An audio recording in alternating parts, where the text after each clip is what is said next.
Hapa utaenda Bukundi, utaenda Mkalama, utaenda Iguguno, utaenda Singida kwa barabara ya vumbi. Mheshimiwa Rais, hii barabara ilishafanywa usanifu muda mrefu wa kina na ikakubalika kujengwa na inazo sifa zote kwa sababu ni barabara ambayo inaunganisha mkoa wa Mara, mkoa wa Mwanza, mkoa wa Simiyu na mkoa wa Singida na mikoa mingine yote. Mheshimiwa Rais, tunaomba leo maliza huu ugonjwa mkubwa wa Wanameatu, maliza huu ugonjwa mkubwa wa Wanasimiyu.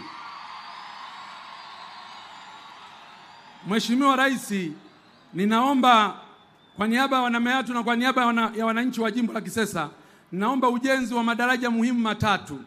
Daraja la Mto Sanga litakalojengwa kati ya kijiji cha Isangijo pamoja na Ifungiro wilaya ya Maswa, daraja la Mto Sanjo litakalojengwa baina ya kijiji cha Mwashata pamoja na Migato litakalounganisha wilaya ya Meatu na Itilima, daraja la Mto Semu litakalojengwa kijiji cha Mbugabanya litaunganisha na kijiji cha Mwajidalala. Madaraja haya matatu, Mheshimiwa Rais, ni muhimu sana kwa uchumi wa wananchi hawa na ndio maana unashuhudia hizo shangwe zinazopigwa. Mheshimiwa Rais, katika maombi ninaomba jimbo la Kisesa sasa katika miundombinu hii ya kijiografia, naomba jimbo la Kisesa lipewe halmashauri ya wilaya kwa ajili ya kusukuma nguvu kubwa ya maendeleo.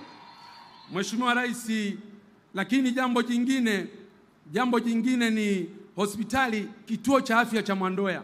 Kwa jiografia hii unavyoiona, naomba kituo kile cha afya kiwe hospitali teule.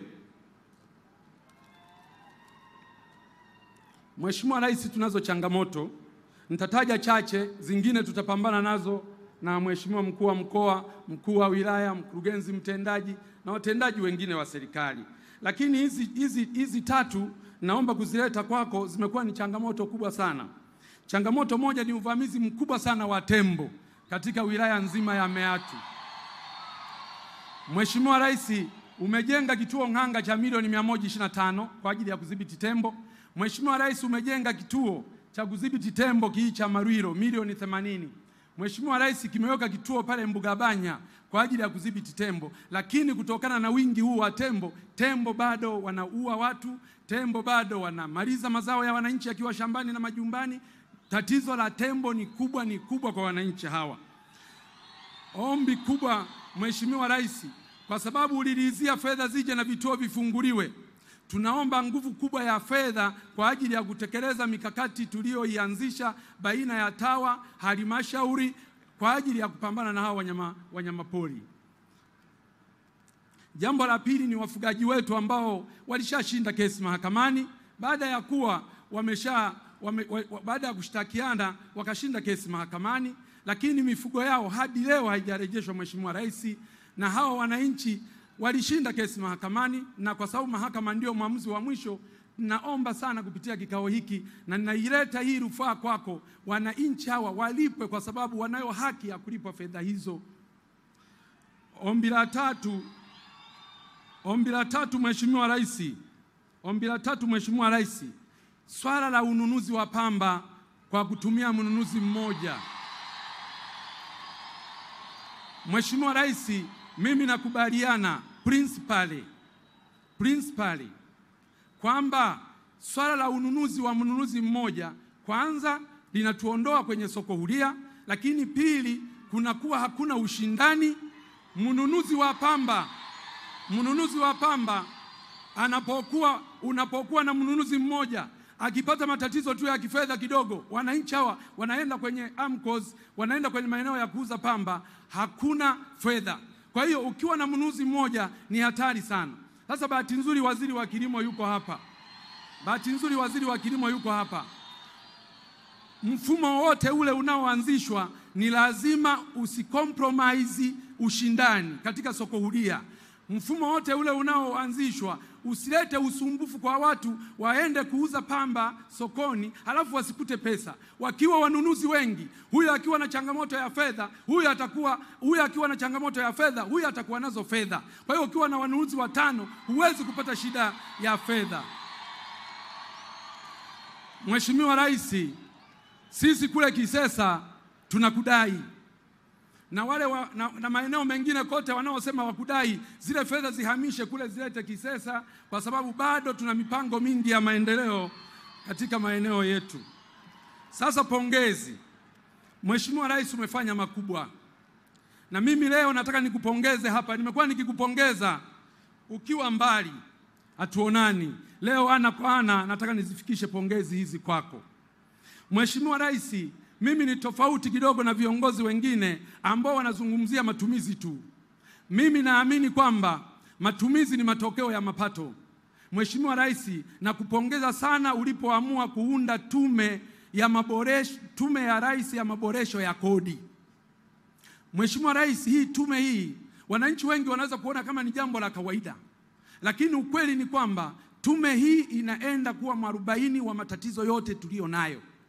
Mheshimiwa Rais, umefanya jambo kubwa, Watanzania watakukumbuka. Kwa tume yetu hii, matokeo ya hii tume yatakapoletwa kwa wananchi na utekelezaji wake, tunajua fedha kwa ajili ya maendeleo katika nchi yetu zitaongezeka.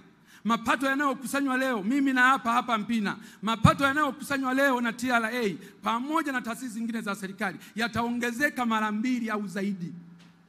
Sasa Mungu atupe nini wa Tanzania? Rais wetu umelibuni hili, na ninajua tume ya mipango muda mfupi italeta taarifa yake, na sisi akina Mpina tutahakikisha mapendekezo hayo yaliyoletwa na hiyo tume, hata yakiletwa kesho kutwa tu, bunge likiwa limebakiza siku 5, tutayasimamia kikamilifu ili kuhakikisha kwamba Watanzania wanapata tija kubwa.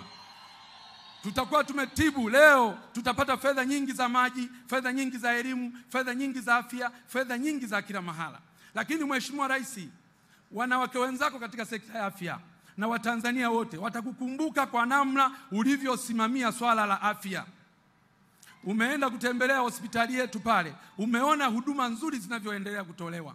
Tumejenga zahanati za kutosha, tumejenga vituo vya afya, tumeboresha hospitali za wilaya, umetuboreshea na kutujengea na kukamilika hospitali ya mkoa wa Simiyu, ambapo sasa wagonjwa wengi waliokuwa wanapelekwa Bugando sasa wanapelekwa muda mfupi tu wanaenda kutibiwa pale Simiyu, wanarudi wakiwa wamepona. Lakini umefanya kazi hiyo nzuri pia hata kwenye hospitali yetu ya taifa ya Muhimbili, ambako wagonjwa wengi waliopewa rufaa za kwenda kutibiwa India na nchi zingine, Uingereza kule, leo wanatibiwa kwenye hospitali zetu. Umeendelea kununua vifaa, umeendelea kuboresha hospitali hizo, mambo mazuri yamefanyika. Wanawake wenzako wanakukumbuka kwa kupunguza pia vifo vya kina mama na watoto. Ulipo hapa na kuahidi kwamba mama mjamzito na mtoto kazi waliopewa na Mwenyezi Mungu ya kuzaa hakuwapa kifo, na ndio maana ukakataa ukasema lazima huduma za afya ziboreshwe kila mahala. Mheshimiwa Rais, nikupongeze kwa miradi ya kimkakati kwa kukamilisha ujenzi wa SGR kutoka Dar es Salaam mpaka Dodoma, lakini bado ujenzi unaendelea kutoka Dodoma kwenda Mwanza. Mheshimiwa Rais, tunaomba hawa wajenzi waharakishe.